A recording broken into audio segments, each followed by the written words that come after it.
Praise the lord.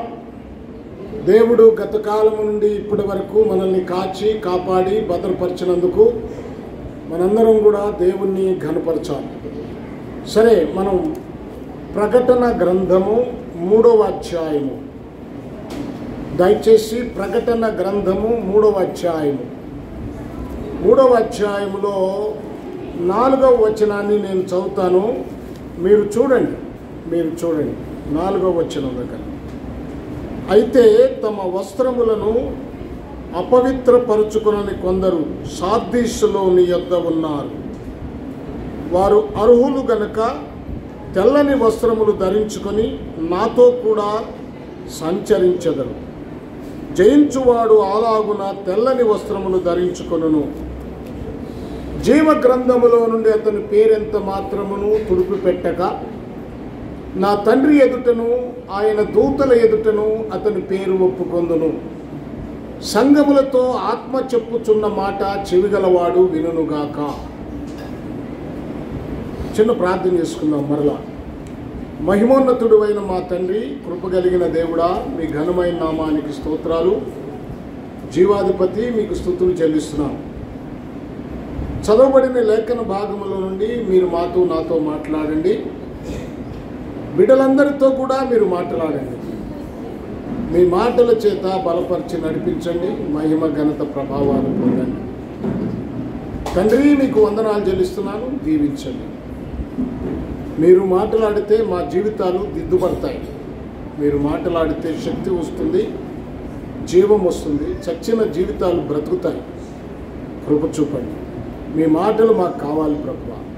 అన్ని విషయాల్లో సహాయం చేసి దీవించమని, మహిమ ఘనత ప్రభావాలు మీరు పొందమని యేసు నామములో ప్రార్థిస్తున్నాము తండ్రి. ఆమేన్. హల్లెలూయా.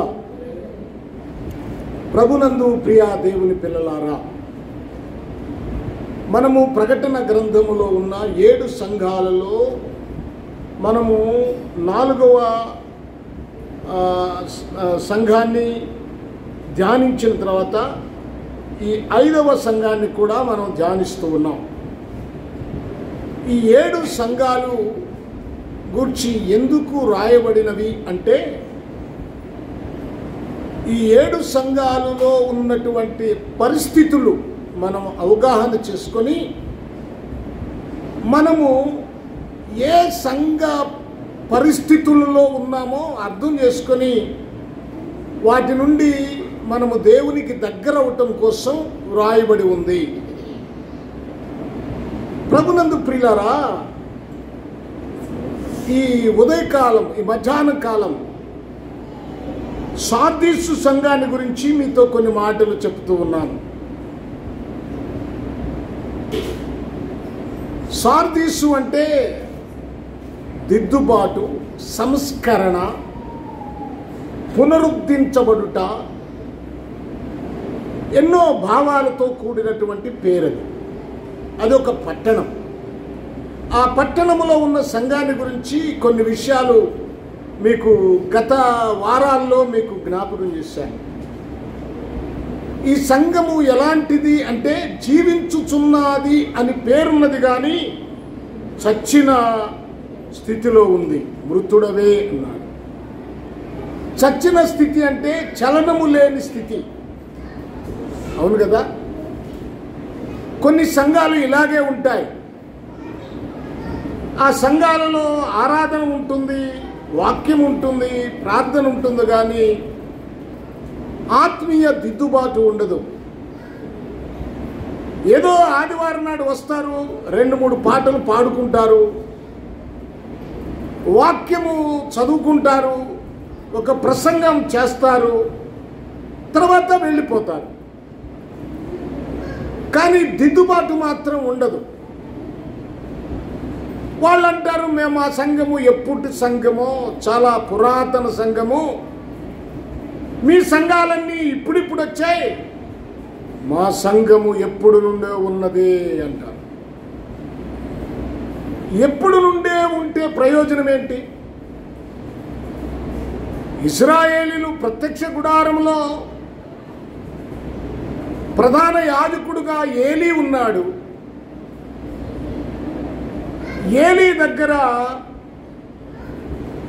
సమూయేలు పరిచారకుడుగా ఉన్నాడు. సమూయేలు చాలా చిన్నవాడు, ఏలీ చాలా పెద్దవాడు. ఇప్పుడు దేవుడు ఏలీతో మాట్లాడా, సమూయేలుతో మాట్లాడా? అమ్మా, సమూయేలుతో మాట్లాడాడు. ఎప్పటి నుండో యాజకత్వం చేస్తున్న ఏలీతో మాట్లాడలేదు, కానీ అప్పుడే పరిచారకుడుగా వచ్చినటువంటి సమూయేలుతో దేవుడు మాట్లాడాడు. చూసారా, ఎప్పటి నుంచో ఉన్న సంఘము అని కాదు, మనము మన జీవితాలను దిద్దుకోవటం చాలా ప్రాముఖ్యం. ఎదుగుదల కావాలి. నేను మరొకసారి చెప్తున్నాను, ఆదివారం నాడు ఆరాధనకు రావటం ముఖ్యం కాదు, వచ్చి నీవు నేర్చుకొని నిన్ను నీవు దిద్దుకోవటం ముఖ్యం. మనం ఒక పిల్లవాడిని స్కూలుకు పంపిస్తున్నాం, వాడు స్కూల్కి వెళ్ళి వస్తే నీకు తృప్తిగా ఉంటుందా? వాడు ఏం చదివాడు, వాడు ఏం నేర్చుకున్నాడు? ఒకవేళ ఏమి నేర్చుకోకపోతే నువ్వు మాస్టర్ దగ్గరికి వెళ్ళి, ఆ స్కూల్కి వెళ్ళి మా వాడికి ఏంటండి రావట్లేదు ఏంటండి అని అడుగుతావు. ఎందుకంటే స్కూలుకు పంపేది ఎందుకంటే నీ బిడ్డ ఎదగాలి, ప్రమోషన్, పై తరగతి ఎదగాలి. అది నీ ఉద్దేశం. అంతేగాని నువ్వేదో నా పిల్లోడిని పంపానులే, బడికి వెళ్తున్నాడు, పుస్తకం తీసుకుంటున్నాడు, ఆడికి వెళ్తున్నాడు వస్తున్నాడు, నాకు పిల్లాడు కూడా బడికి వెళ్తున్నాడనే తృప్తి చెందితే నీ పిల్లవాడికి ఎదుగుదల ఎక్కడి నుంచి వస్తుంది? అలాగే సంఘానికి వస్తున్న నీవు నేను వచ్చాను వెళ్ళిపోయాననే విధానం కాకుండా, నువ్వు ఎదగకుండా, ఆత్మ సంబంధమైన మెట్టులో స్థిరపరచబడకుండా నువ్వు ఎన్ని ఆదివారాలు, ఎన్ని సంవత్సరాలు దేవుని మందిరానికి వచ్చి ప్రయోజనం ఏమిటి? దానివల్ల నీకు ఉపయోగం ఏమిటి? ఒక్కసారి ఆలోచించాలి మనం, ఒకసారి ఆలోచించాలి మనం. ప్రభునందు ప్రియ దేవుని పిల్లలారా, ఇక్కడ మనం జ్ఞాపకం చేసుకోవాలి, ఈ సంఘము చచ్చిన సంఘము. ఈ సంఘముతో దేవుడు సూటిగా మాట్లాడుతూ ఉన్నాడు. మనం జ్ఞాపకం చేసుకుంటే సావనయున్న మిగిలిన వాటిని బలపరచుము అన్నాడు. నిజమే, మిగిలిన వాటిని బలపరచుకోవాలి. ఒక మొక్క ఎండిపోతే మనం ఏం చేస్తాం? దానికి ఎరువేస్తాం. ఎండిపోతూ ఉంటే ఎక్కడో కొంచెం జీవం ఉంది, ఎరువేసి నీరు పెట్టి దానికి ఏది అవసరమో ఆ విధంగా దాన్ని కాపుదల చేస్తాం. అప్పుడు ఆ మొక్క చిగురిస్తుంది. అలాగే ఎండిపోయిన, చనిపోయి కోమాలో ఉన్న నీ జీవితాన్ని, ఎందుకంటే పాపములో బ్రతుకుతున్న నీవు ఆ పాపము నుండి ఎరువు అనే వాక్యాన్ని నీ హృదయంలోనికి తీసుకొని, లేక నీరు అనే వాక్యాన్ని నీ హృదయంలో తీసుకొని, వాక్యం అనే ఎరువు నువ్వు నీ హృదయంలోనికి తీసుకుంటే నీవు జీవము కలిగిన బిడ్డగా మారుతావు, సజీవంగా మారుతావు. దేవుని సేవకుల ప్రయాసనే. యెహెజ్కేలుతో దేవుడు చెప్తాడు, నరపుత్రుడా నువ్వు నా మాటలు చెప్పు, నువ్వు చెప్తానే ఉండు. వాళ్ళు విన్నారా వాళ్ళు బ్రతుకుతారు, వినలేదా వారు చస్తారు. ఒక్కవేళ నేను చెప్పింది నీవు చెప్పలేదా ఆ నేరం నీ మీద ఉంటుంది.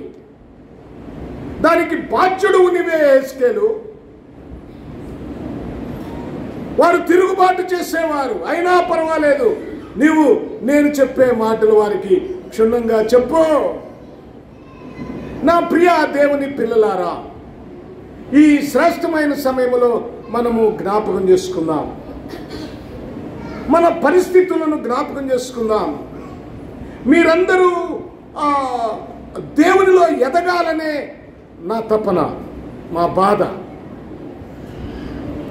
రేపు దేవుని దగ్గరకు వెళ్ళినప్పుడు నన్ను లెక్కడుగుతాడు.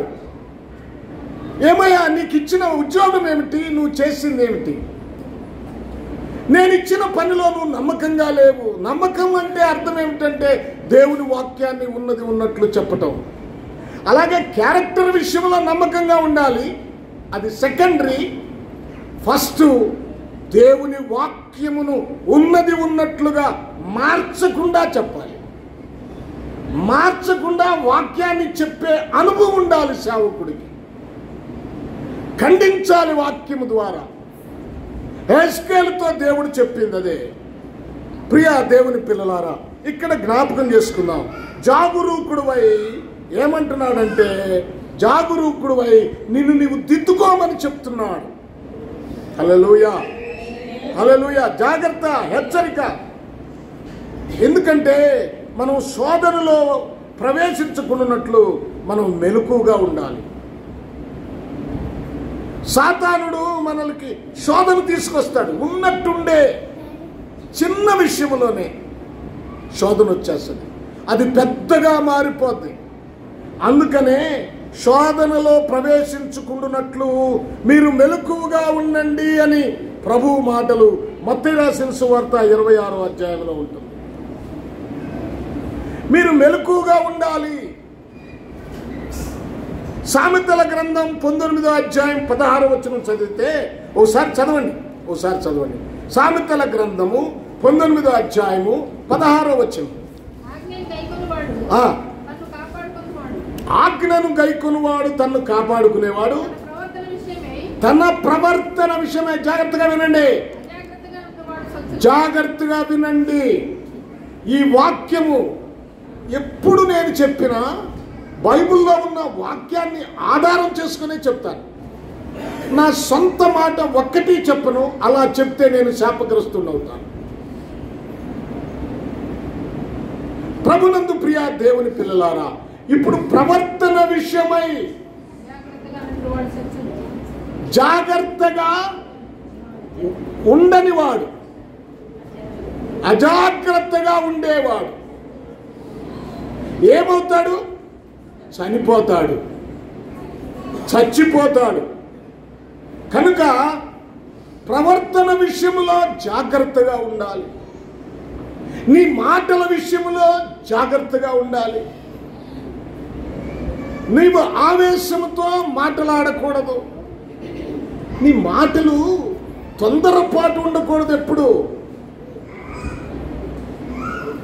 ఒక్క విషయంలో నువ్వు తగ్గితే నీ జీవితంలో శోధనను జయించగలుగుతావు.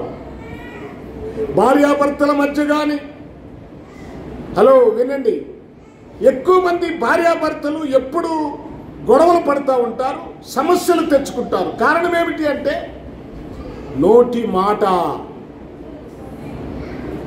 నోటి మాట వలనే వారు ఏదో అంటారు, తంటాలు తెచ్చుకుంటారు. సమాధానం లేకుండా ఉంటుంది. రోజులు రోజులు వారు అశాంతితో బ్రతుకుతూ ఉంటారు. భార్యను చూస్తే భర్త, భర్తను చూస్తే భార్య. వారు జీవితాలను పాడు చేసుకుంటారు. అజాగ్రత్తతో నువ్వు ఏ పని చేయొద్దు. అందుకనే శోధనలో పడకుండా నీవు ప్రవేశించుకున్నట్లు మెలకువగా ఉండమని ప్రభు అయిన యేసుక్రీస్తు వారు చెప్పాడు. ఎందుకంటే సాతాను గర్జించు సింహము వలె ఎవరిని మృంగుదునా అని వాడు తిరుగులాడుతూ ఉన్నాడు. ఎవరు దొరుకుతారు? మరి ముఖ్యంగా దేవుని పిల్లల దగ్గరికే వస్తాడు వాడు. దేవుని పిల్లల మీదే వాడు గురి పెడతాడు. అందుకని వాడు తిరుగులాడుతూ ఉన్నాడు. అందుకనే మీరు జాగ్రత్త. క్రూరమైన తోడేళ్లు ప్రవేశించి ఏం చేస్తాయి? నాశనం చేస్తాయి. కనుక క్రూరమైన తోడేళ్లు తిరుగుతున్నాయి కనుక నువ్వు జాగ్రత్తగా ఉండు. అపోస్తలుడైన పౌలు గలతీ సంఘాన్ని, గలతీలో ఉన్న ఆ సంఘాన్ని ఎంతో ప్రయాసంతో కట్టాడు,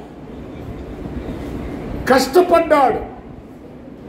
ఇప్పుడు పౌలు గారు లేని సమయంలో ధర్మశాస్త్రాన్ని అనుసరించే కొంతమంది బోధకులు, తోడేళ్లు ఆ సంఘములో ప్రవేశించి ఇదేంటి మీరు సున్నతి పొందలేదా, ధర్మశాస్త్రం లేదా, 10 ఆజ్ఞలు పాటించట్లేదా, ఇలాంటి మాటలు చెప్పి వారి విశ్వాసాన్ని పాడు చేశారు. సున్నతి పొందుట యందు పొందకపోవుట యందు ఏమీ లేదు, కానీ సున్నతి పొందాలని చెప్తున్నారు వాళ్ళు.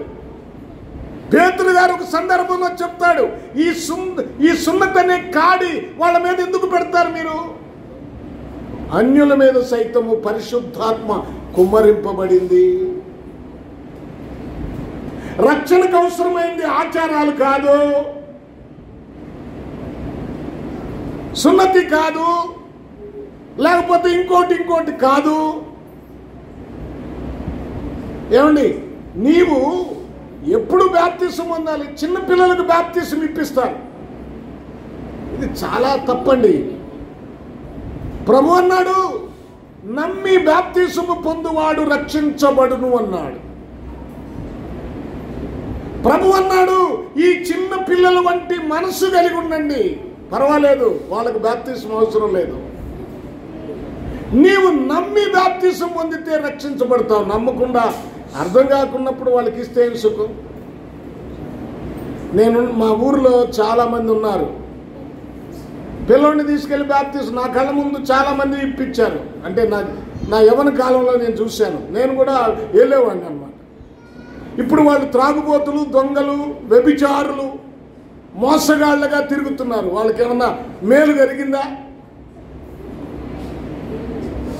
ఎప్పుడైతే ఒక వ్యక్తి తనేంటో తనకు అర్థమైనప్పుడు, దేవుడేంటో అర్థమైనప్పుడు, వాక్యం ఏమిటో అర్థమైనప్పుడు, తనంతటికి తాను బాప్తిసం పొందితే, మార్పు చెందితే వారు రక్షించబడతారు. ప్రభునందు ప్రియ దేవుని పిల్లలారా, ఈ శ్రేష్టమైన సమయంలో మనం జ్ఞాపకం చేసుకుందాం. ఎందుకంటే క్రూరమైన తోడేళ్లు బయలుదేరుతారు. ఈ రోజున శావుకునికి ఎవర్రా శత్రువు అంటే శావుకుడే. ఈ సేవకుడి మీద ఇప్పుడు మీరు చూడండి, ఎవరైనా ఇంటికి వేరొక సేవకుడు వస్తే వాడు ఎప్పుడు వాడి మనస్సంతా వాళ్ళ సేవకుడి మీద వ్యతిరేకమైన విషయాలు చెప్పటమే. నేను ఎప్పుడన్నా ఎవరింటికన్నా వెళ్తాను, వెళ్ళినప్పుడు వాళ్ళు చెప్తారు, మా పాస్టర్ గారండి అసలు ఏంటండి అంటారు.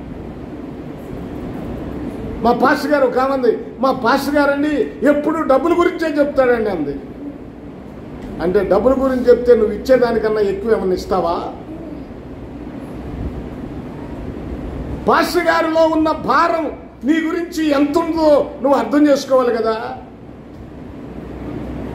నేను బలపరిచొస్తాను పాస్టర్ గారి వాక్కులను, పాస్టర్ గారిని అవమానపరిచినాను. ఈ రోజున బోధకులు ఎవరి దగ్గరికన్నా వెళితే వారు చెప్పేవన్నీ కూడా వ్యతిరేకమైన పదాలే.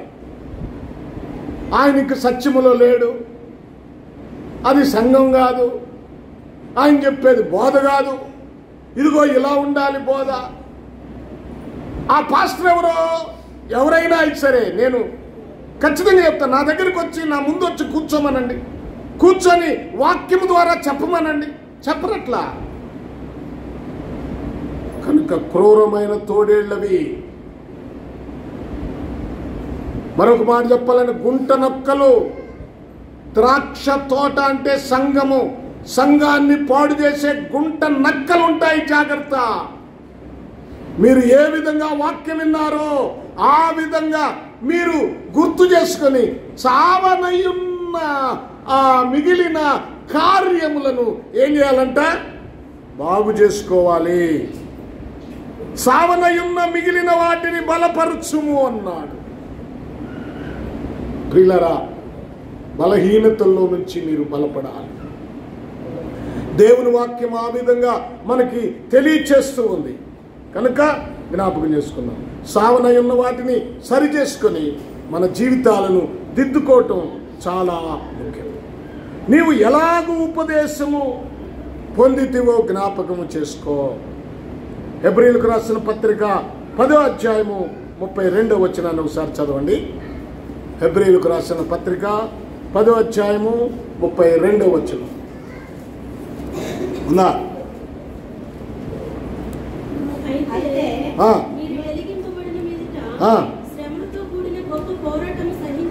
సహించిన పూర్వపు దినములు ఒక విధముగా చూచితే మీరు నిందలను బాధలను అనుభవించుట చేత 10 మందిలో ఆరాధపడితిరి. మరి ఒక విధంగా చూచితే పాలివారైతే వాటిని అనుభవించిన వారితో ఎన్నో కష్టాలు, బాధలు, సమస్యలు. నిజమండి. అయితే నేను ఇక్కడికి వచ్చినప్పుడు, దేవుని సేవకి ఇక్కడికి వచ్చినప్పుడు, ప్రారంభ దినాల్లో మేము ఎన్ని కష్టాలు అనుభవించామో, ఒక్కొక్క సమయాన కొంతమంది మా బంధువులు మా దగ్గరికి వచ్చినప్పుడు, ఎందుకు ఈ కష్టాలు, మీరు దేనికోసం ఇది, పిల్లలకు అన్నం పెట్టలేకపోతున్నారు, సరైన వస్త్రాలు లేవు, మీరెందుకు ఈ పని చేయాలి, ఏదో పని చేసుకొని బతకొచ్చు కదా అని చాలామంది డిస్కరేజ్ చేసిన వాళ్ళు చాలామంది ఉన్నారు మా బంధువుల్లో. ఎన్నో కష్టాలు అనుభవించాం, అనేక దినాలు అన్నం లేకుండా అనేక దినాలు పండుకున్న రోజులు ఉన్నాయి. మంచినీళ్ళు తాగి పడుకున్నాం. ప్రభువుని అడిగాను, ప్రభువా ఏంటిది, ఏంటి ఈ కష్టాలు, ఏంటి బాధలు, ఏంటి ప్రభువా అని అడిగితే ప్రభువు నన్ను బలపరుస్తూ వచ్చాడు. నీవు పిలువబడిన పిలుపుకు విధేయుడివై ఉండన్నాడు. నేను అనుకోలేదు.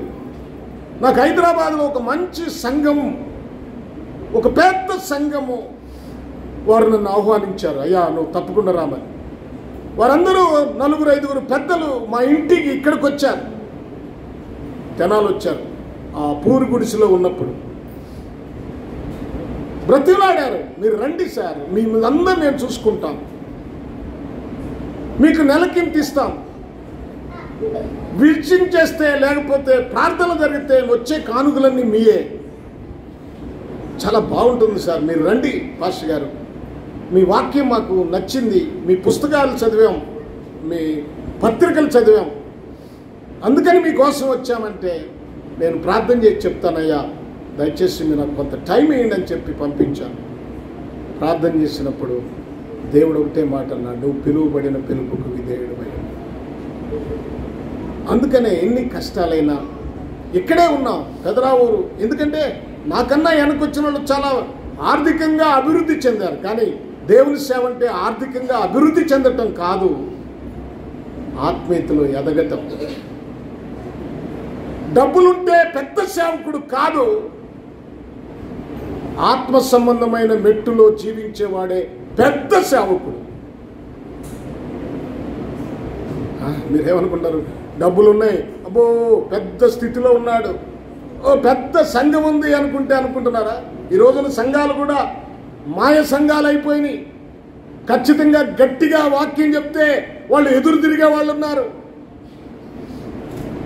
నేను ఒకటే మాట చెప్తాను, నేను చెప్పే వాక్యము మీకు గుచ్చుకుంటే మీ జీవితాలను మార్చుకోండి. అది మీది కాదు, గుచ్చుకోలేదు, వదిలే, లీవ్ ఇట్, ప్రభువును మహింపరచండి. అంతేగాని నీ ఇష్టం వచ్చినట్లుగా తిరుగుబాటు చేయటానికి ప్రయత్నించొద్దు. మీరు ప్రయత్నించొద్దు. దయచేసి గమనించండి, వాక్యానికి లోబడండి. ఎన్నో కష్టాలు, బాధలు, సమస్యలు, వాటన్నిటినీ అధిగమించాలి. కష్టాలు లేకుండా సద్భక్తితో బ్రతకను ఉద్దేశించిన వారు హింస పొందుదురు అన్నారు. దేవుని సేవకుడు ఎప్పుడూ ఆర్థికంగా కొట్టబడుతూనే ఉంటాడు, కొట్టబడుతూనే. ఆర్థికంగా సమృద్ధిగా ఉందంటే నువ్వు కరెక్ట్ సేవ చేయట్లేదని అర్థం. అది నాకు తెలుసు, నేను నేర్చుకున్నాను. నేను చాలా పరిచర్య చేసి నేర్చుకున్నాను. మా గురువు ఎన్నో విషయాలు నేర్పించేవాడు, వ్యక్తిగతంగా, ప్రాక్టికల్గా. ఒకరోజు లోపలికి తీసుకెళ్ళి కుండలు చూపించి, ఈరోజు అన్నం లేదు మనకి, మనం ఏం చేద్దామన్నాడు. నేను కిందకి పైకి చూస్తున్నాను, గట్టిగా అన్నాడు, మోకరించి ప్రార్థన చేద్దాం, మోకరించి ప్రార్థన చేద్దామని ఆ కుండలకాడ అలాగే మోకరింపు చేశాడు. ప్రార్థన చేశాం, చాలాసేపు చేశాం.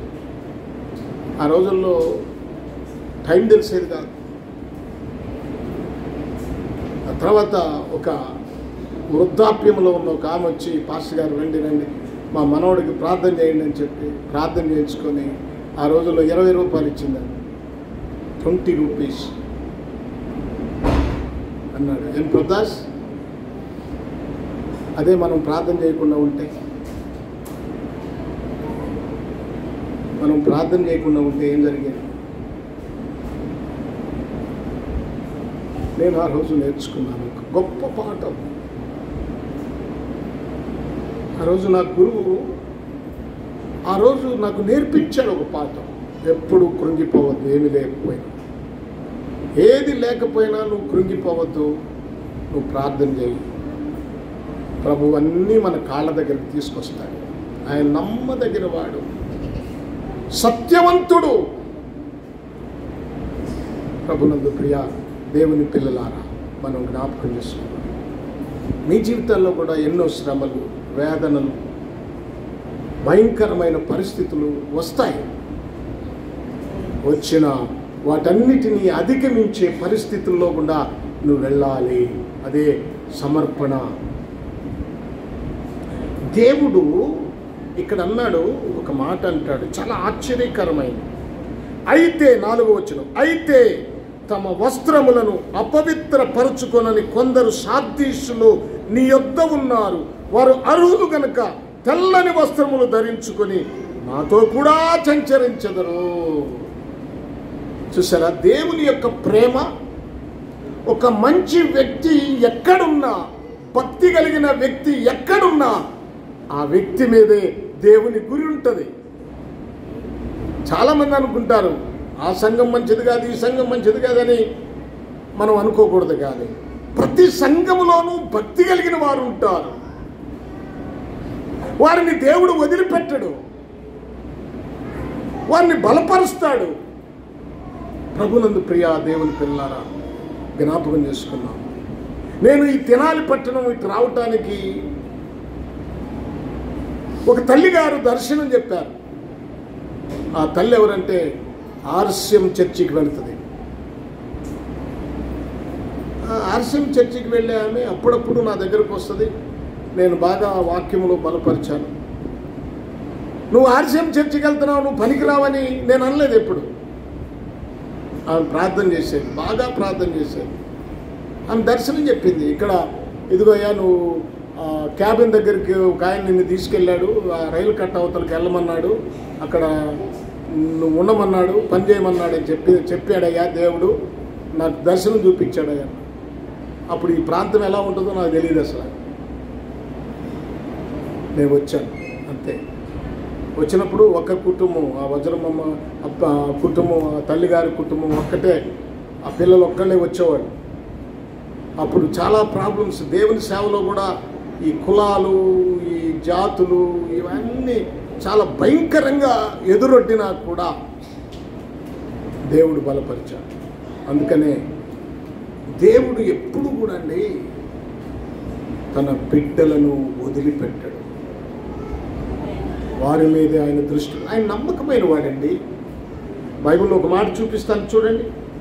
ఆయన ఎలాంటి వాడో మనము బైబిల్లో చూద్దాం. ప్రకటన గ్రంథములో 19వ అధ్యాయంలో మీరు 11వ వచనం చదివితే, మరియు పరలోకము తెరవబడి ఉండుట చూచి తిని, అప్పుడిదిగో తెల్లని గుర్రం ఒకటి కనబడెను, దాని మీద కూర్చుండి ఉన్నవాడు, దాని మీద కూర్చుండి ఉన్నవాడు ఎవరంట? నమ్మకమైన వాడు, సత్యవంతుడు. చూడండి, నమ్మకమైన వాడు, సత్యవంతుడు. ఆయన తెల్లని గుర్రం మీద కూర్చుంటే చూడండి, మనం ఎక్కడ కూర్చుంటాం? మనం ఎక్కడ కూర్చుంటాం? దేవుడు అన్యాయస్తుడు కాదు. మీరు అక్కడ 14 వచనం చదవండి. 14 వచనం. పరలోకమందున్న సేనలు చూడండి, శుభ్రమైన తెల్లని నార బట్టలు ధరించుకొని తెల్లని గుర్రములనెక్కి ఆయనను వెంబడించుచున్నాడు. ఎవరు? పరలోకమందున్న సేనలు, మనమే.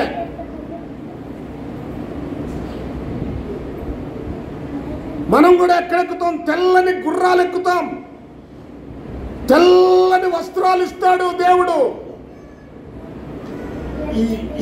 ఈ వాగ్దానాలు, దేవుడు వాగ్దానం బైబిల్లో 2 ఉన్నాయి, మీరు గుర్తుపెట్టుకోండి. ఒకటి ఆజ్ఞలు, రెండోది వాగ్దానాలు. ఈ 2 మాటలు గుర్తుపెట్టుకోండి. ఒకటేమో ఆజ్ఞలు, బైబిల్ మొత్తం చూడు, ఆది కాండం నుంచి ప్రకటన గ్రంథం వరకు వాటన్నిటిని తేరి చూడు. ఒకటి ఆజ్ఞలు, రెండోది వాగ్దానాలు. ఆజ్ఞలను సక్రంగా పాటిస్తే దేవుడు వాగ్దానం చేస్తాడు. ఇదిగో ఆయన ఆజ్ఞలను పాటించేవారు సావనై ఉన్న వాటిని దిద్దుకుంటే, మన బ్రతుకులను మార్చుకుంటే, మనం మారు మనసు పొందితే, మన పాపముల విషయమే పశ్చాత్తాపడితే తెల్లని వస్త్రాలు ధరించుకుంటాం. నేను తెల్లని వస్త్రాలు ఇస్తాను అని చెప్పాడు కదా. వస్త్రము పరిశుద్ధతకు గుర్తు, ఆత్మీయ జీవితానికి గుర్తు. తెల్లని వస్త్రము పరిశుద్ధమైన జీవితానికి గుర్తు. ఇప్పుడు పరిశుద్ధులు ఆయనతో కూడా గుర్రములనెక్కి ఆయనతో కూడా ప్రయాణం చేస్తున్నారు. హల్లెలూయా, హల్లెలూయా. ప్రభునందు ప్రియా దేవుని పిల్లలారా, మంచి వ్యక్తి ఎక్కడున్నా దేవుడు వదిలిపెట్టాడు. చెడ్డవారితో వారికి శిక్ష రాదు. వచ్చేలో గోధుమలు పంట జరిగితే దుష్టుడు వచ్చి గురుగులు చల్లాడు. తెల్లవారి పనివారు వెళ్ళి చూశారు, అయ్యా మనం చల్లింది గోధుమలు అయితే గోధుమతో పాటు గురుగులు కూడా మొలిచినాయి, వాటిని పెరికేస్తాం అన్నాడు. ప్రభు అన్నాడు, యజమానుడు అన్నాడు, వద్దులే నాయన, మీరు గురుగులు పెరకబోయి గోధుమలను కూడా తల్లగిస్తారు కాదులే, కానీ నేను కోతకాలంలో అప్పుడు చూస్తానులే, మీరు ఉండండి అన్నాడు. ఎందుకంటే గోధుమలకి ఎలాంటి హాని కలగటానికి వీల్లేదు, మంచివారికి ఎలాంటి హాని కలగటానికి వీల్లేదు. గురుగులు లాంటి చెడ్డవాళ్ళు బాగుండొచ్చండి, ఇప్పుడు మనకన్నా బాగుండొచ్చు, సంతోషంగా ఉండొచ్చు, మన కష్టాలు రావచ్చు, కానీ రేపటి దినము ఒక దినము లేదు. ఇక్కడ గమనించినట్లయితే తెల్లని వస్త్రాలు ధరించుకుంటాం.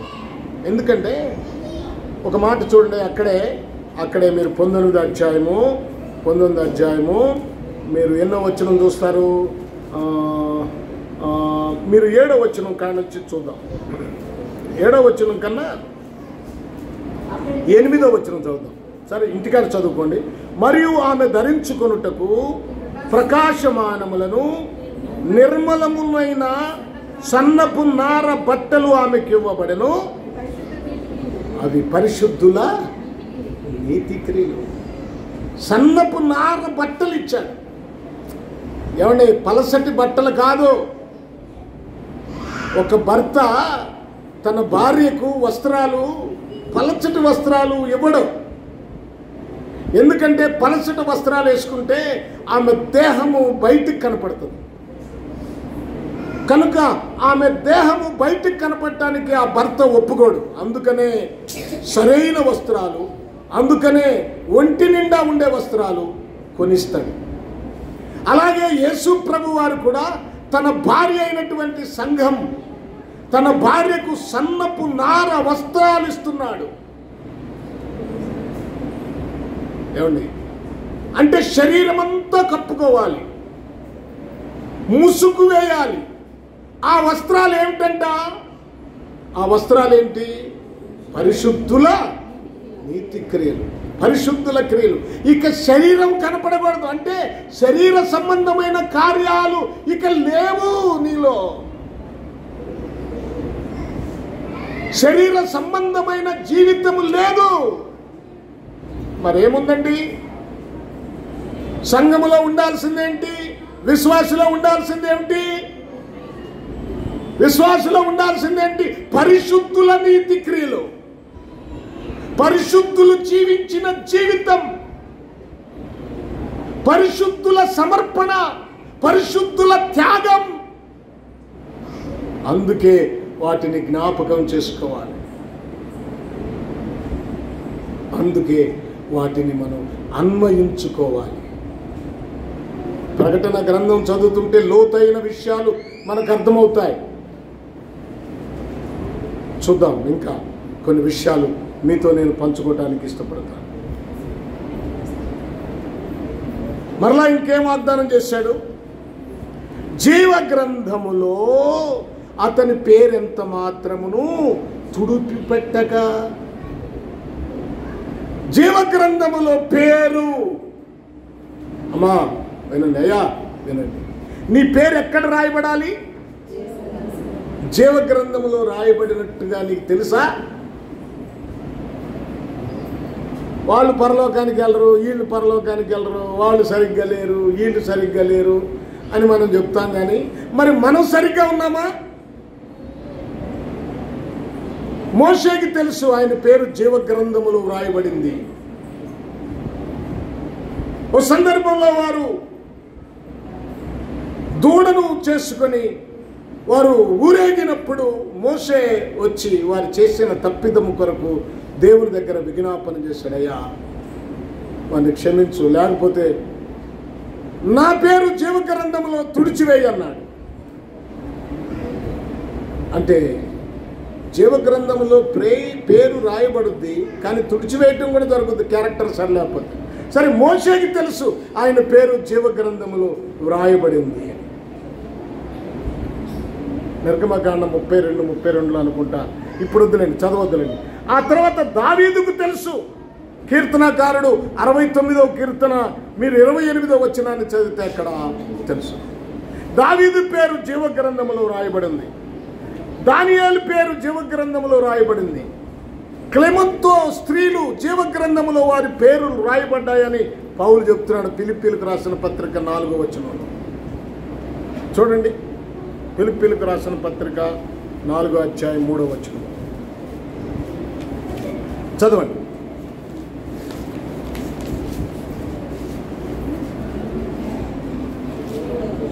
నాలుగో అధ్యాయం 3వ.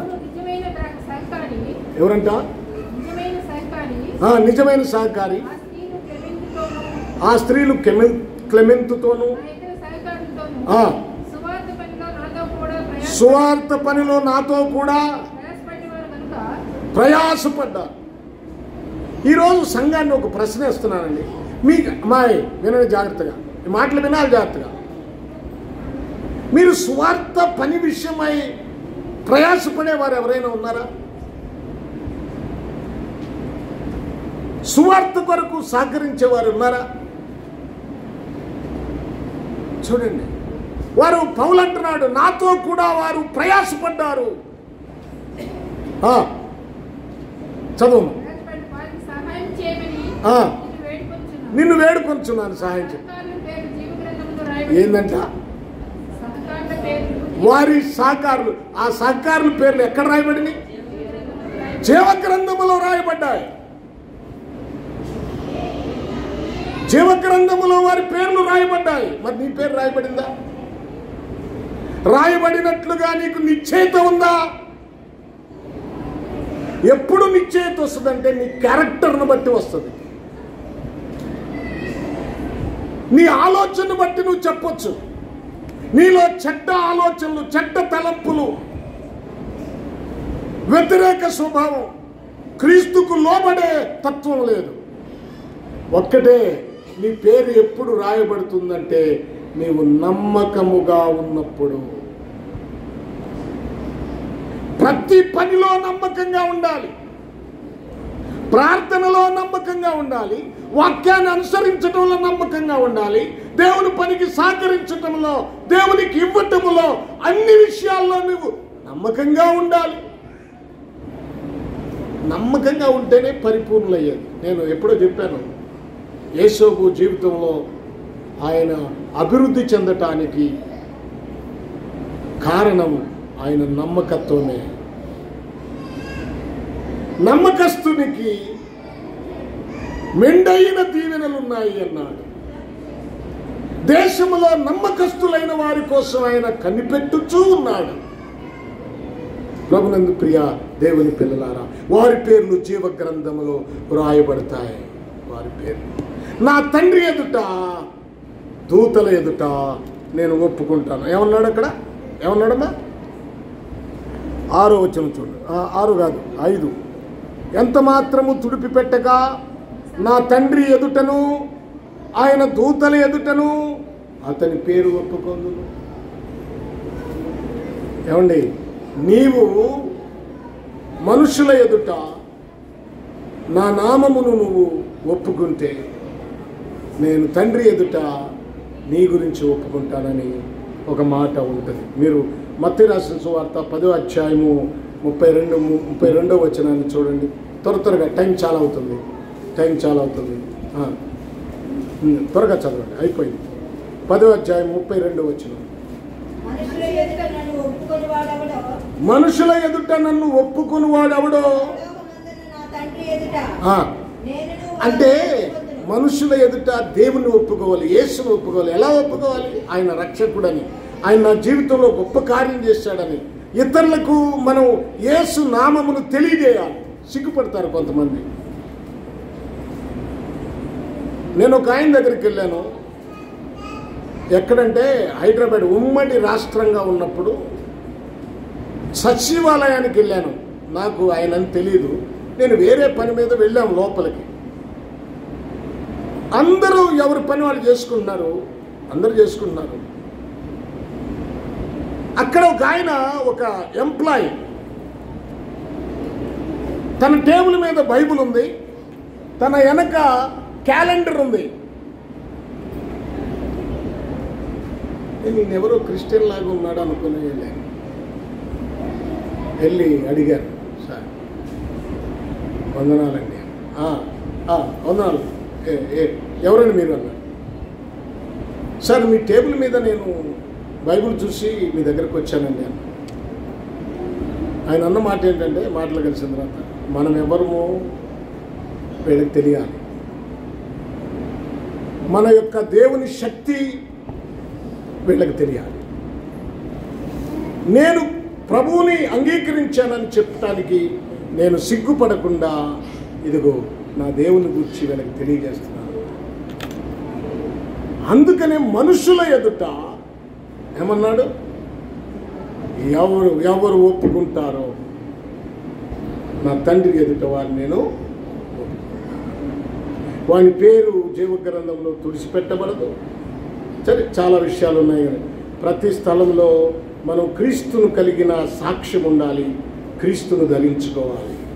చెవి గలవాడు వినుగాక.